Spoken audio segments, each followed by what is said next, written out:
Bonjour, donc aujourd'hui nouvelle recette. Nous allons faire une tarte au citron meringuée. Donc pour la tarte au citron meringuée, on va d'abord commencer par faire une pâte sucrée. Alors bien évidemment, pour celles qui ne veulent pas s'embêter à faire la pâte, vous avez tout à fait la possibilité de prendre une pâte sablée dans le commerce. Pour celles qui le souhaitent, on va donc commencer par la pâte sucrée. Donc la pâte sucrée, l'idéal c'est de la faire la veille, comme ça vous gagnez du temps parce qu'il y a quand même un temps de repos, donc avant de l'étaler, après l'avoir étalée, donc la veille c'est l'idéal. Donc pour faire cette pâte sucrée, on va avoir besoin de 210 g de farine, de 85 g de sucre glace, 25 g de poudre d'amande, 125 g de beurre. Alors le beurre froid, mais pas trop dur. Donc on ne veut pas un beurre pommade non plus que vous sortez la veille. Vous le sortez en gros 1 heure avant simplement. Un œuf et on va mettre une pincée de fleur de sel. Vous pouvez remplacer par du sel classique si vous n'avez pas. Donc celles qui ont un robot, on peut utiliser un robot, le robot pâtissier. Pour celles qui n'en ont pas, bien évidemment, un cul de poule, une spatule en bois et les mains. C'est tout. Donc on va commencer la pâte. Donc là, au robot, on ne prend pas le fouet, mais la feuille. On va donc mettre la farine, le sucre glace, la poudre d'amande et donc une pincée de fleur de sel. Donc là, on va simplement mélanger.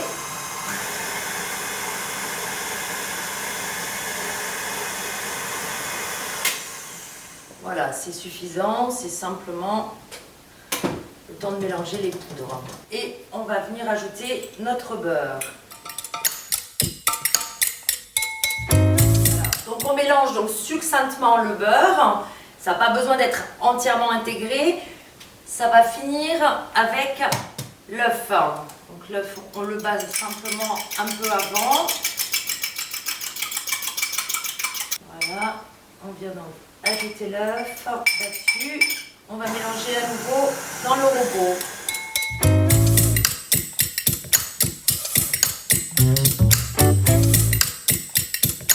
Donc la pâte, vous avez vu, on l'a mélangée donc succinctement. Une pâte sucrée, plus on la mélange, plus elle va être cassante, moins souple, plus friable. Donc il ne faut surtout pas chercher à faire une boule. On va simplement récupérer dans le robot. Et là, on va ce qu'on appelle phraser. Donc on écrase avec la paume de la main et on va du coup manuellement former la boule.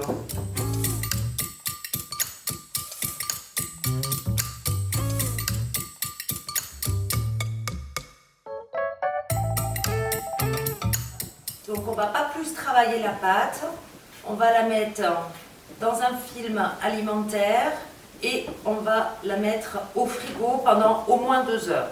Donc on va prendre le film alimentaire,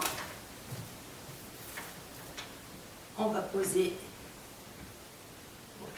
la boule de pâte dessus, on l'aplatit légèrement.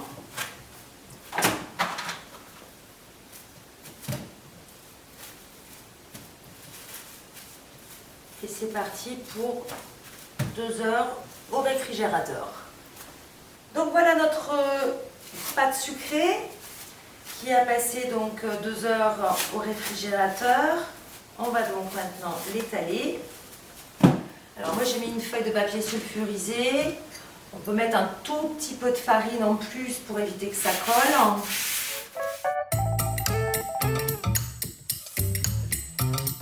Si vous voyez que ça colle un peu sur votre rouleau, c'est pareil, ne pas hésiter. On prend un peu de farine et on en met tout autour du rouleau.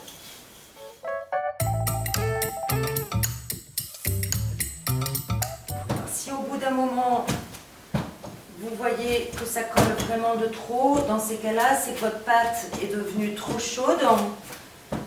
Donc il faut la remettre quelques minutes au réfrigérateur.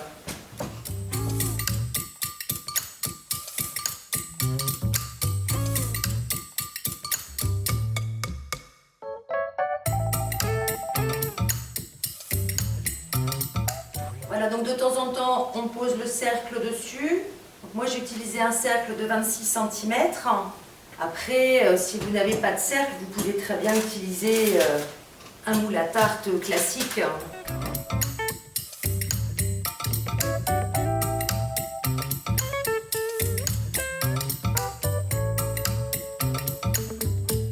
Voilà, donc là, normalement, c'est bon. On est à peu près à 2 cm autour du cercle. Donc, on a la bonne taille. C'est plus la peine d'abaisser plus notre pâte. Voilà, donc là, tout à l'heure, je vous disais, si votre pâte s'est trop réchauffée, de ne pas hésiter à la mettre un peu au réfrigérateur. Donc là, c'est ce qui se passe, puisque quand on veut la décoller, on s'aperçoit qu'on a un peu de mal parce qu'elle est devenue, donc elle s'est trop ramollie. Donc ce qu'on va faire, on va la mettre en quelques minutes au réfrigérateur afin de pouvoir la poser sur notre cadre. Donc voilà, on avait remis notre pâte dans 10 minutes au frais. On va donc maintenant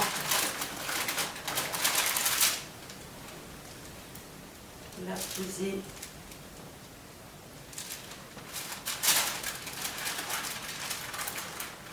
sur notre cercle.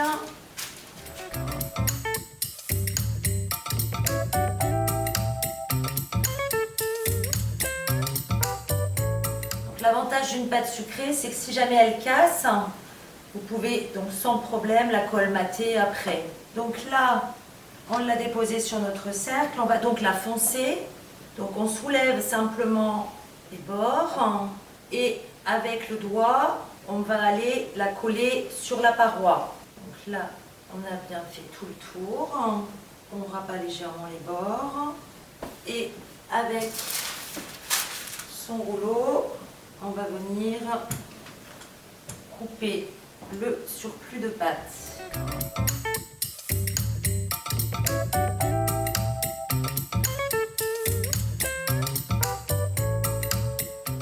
Donc là, tout à l'heure, elle s'est cassée. Donc il suffit avec le doigt, voilà, de venir colmater et ça ne se verra plus après. Donc on va piquer notre tarte, enfin notre pâte. Donc ne pas hésiter, donc simplement dans le fond, pas sur les bords. Et on va la placer à nouveau au réfrigérateur. Plus la pâte aura reposé et refroidi, moins elle aura de chance de gonfler au moment de la cuisson. Voilà, à la rigueur, on peut déposer dessus un film alimentaire pour éviter qu'elle craque. Et demain, on n'aura plus qu'à la passer au four. Voilà donc notre pâte sucrée. Donc elle a passé toute la nuit au réfrigérateur. Elle est bien froide, elle s'est reposée. On l'avait déjà piquée hier. Donc on va pouvoir l'enfourner. Donc là, c'est donc pendant 25 minutes à 180 degrés. Si vous avez fait votre pâte, que vous n'avez pas eu le temps, vous n'avez pas le temps de la laisser toute une nuit au réfrigérateur, dans ces cas-là, un minimum quand même de 2 heures au réfrigérateur et après une feuille de papier sulfurisé et vous mettez des légumes secs par exemple dedans pour éviter que la pâte gonfle. Mais là, étant donné qu'elle a passé la nuit entière, il n'y a pas besoin. Voilà, donc le temps que notre pâte est en train de cuire, on va préparer la crème de citron. Donc pour la crème de citron, on va avoir besoin de 3 citrons. Donc là pareil, de préférence citron non traité, puisqu'on va aussi bien utiliser le zeste que le jus.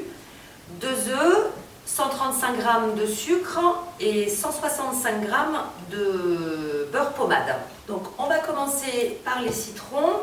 Donc on va récupérer les zestes.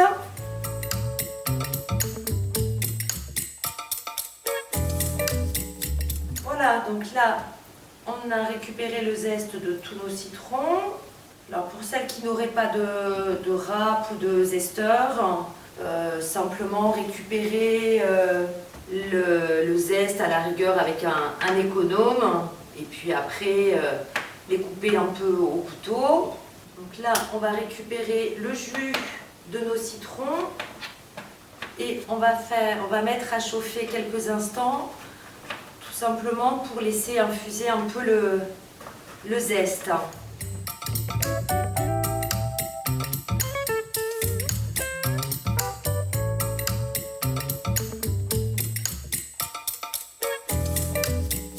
Donc comme je vous l'ai déjà dit dans une autre vidéo, l'avantage du presse-agrumes, c'est qu'on récupère le jus sans difficulté et ça évite d'avoir la pulpe, les pépins.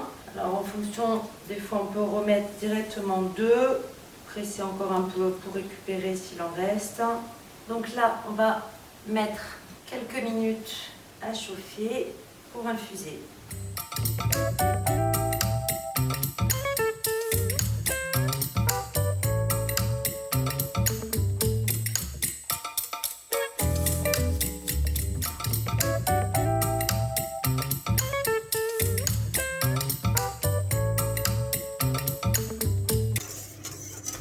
Voilà, donc l'avantage de faire ça au bain-marie, c'est qu'on n'a pas besoin non plus de fouetter en continu.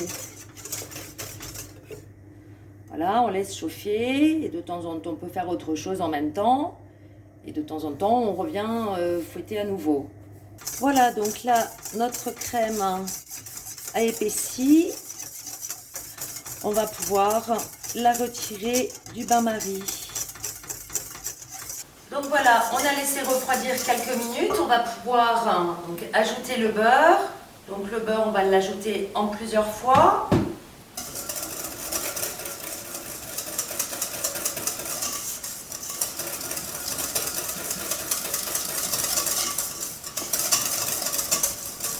Voilà, dès que tout est incorporé, on peut ajouter un peu plus.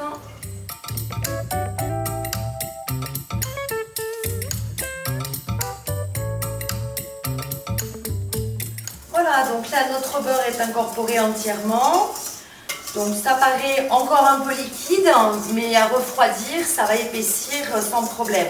Donc si vous trouvez que la crème n'est pas assez lisse, maintenant qu'on a incorporé tout le beurre, ce que vous pouvez faire, c'est mettre toute la crème dans un pichet et donner un coup de mixeur plongeant. La nôtre nous semble correcte, donc on va sauter cette étape. On va donc pouvoir répartir dans notre fond de tarte. Donc voilà, donc notre fond de tarte est cuit, peut-être un peu trop par endroit, dans l'ensemble ça va.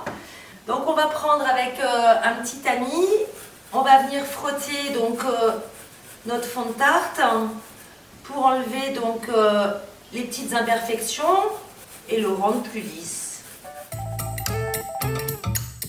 Donc comme je l'ai déjà dit quand on a préparé la pâte, vous pouvez, si vous ne voulez pas vous embêter à faire la pâte, bien sûr prendre une pâte du commerce.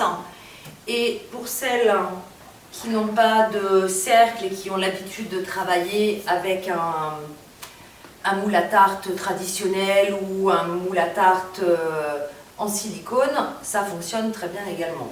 Donc on va maintenant répartir notre crème.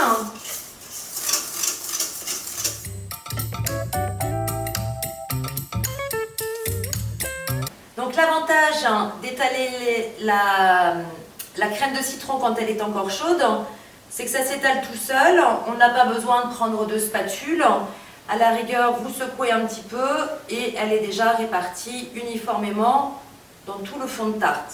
Donc il ne nous reste plus qu'à laisser refroidir pour pouvoir mettre après la meringue. Donc le temps que notre crème au citron est en train de refroidir, on va pouvoir préparer la meringue. Donc pour la meringue, on a besoin simplement de 3 blancs d'œufs et de 150 g de sucre. Donc, on va commencer à fouetter les blancs et dès que ça commence à mousser, on va pouvoir commencer à incorporer le sucre.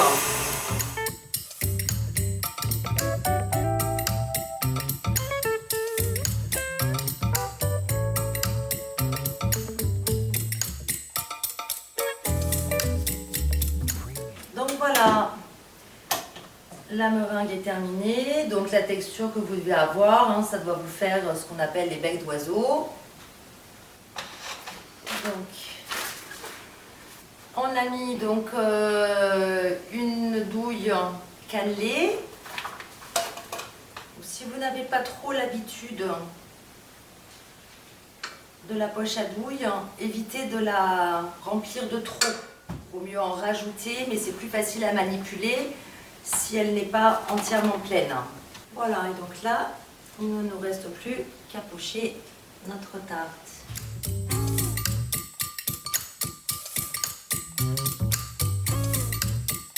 Donc on a choisi une douille cannelée, vous choisissez ce que vous voulez.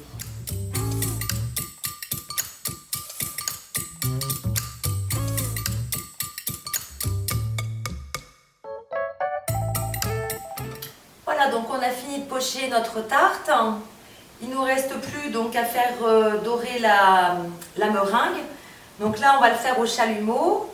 Pour celles qui n'ont pas de chalumeau, vous avez aussi la possibilité de mettre la tarte au four pendant 5 minutes. Et par contre, à four très chaud, donc 250 degrés, pour pouvoir faire dorer un peu la meringue.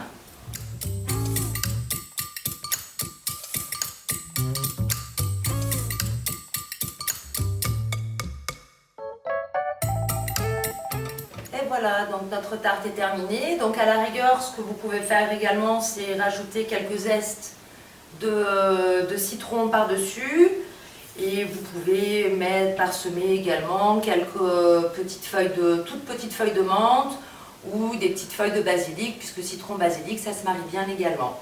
Donc en attendant par contre la dégustation, surtout bien la laisser au frais pour le temps que la crème de citron prenne bien.